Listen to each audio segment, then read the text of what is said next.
ఇది చాతుర్మాస భోజనము. చూడండి, ఆవాలు తిరుమాత పెట్టాను.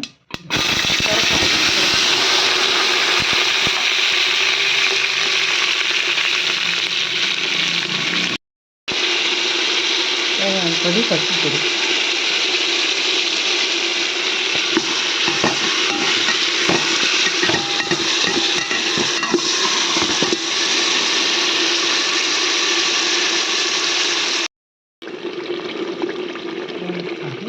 కడిగి ఉంచుకున్న బియ్యాన్ని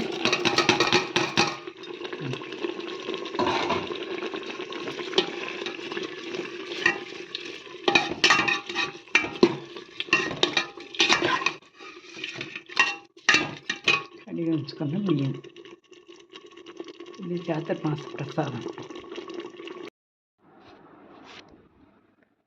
ఇదేనండి చాతుర్మాసం ప్రసాదం. అంటే రోజు నైట్లో తిన్నాను, ఈరోజు కూడా తినకూడదు అనుకున్నాను, కానీ ఈరోజు పొద్దున్న నుంచి తినలేదు కాబట్టి ఇప్పుడు తినాలని చాతుర్మాసం ప్రసాదం చేసి కృష్ణయ్యకి పెట్టాను. కృష్ణయ్యకి పెట్టాను. ఇప్పుడు నేను తింటాను.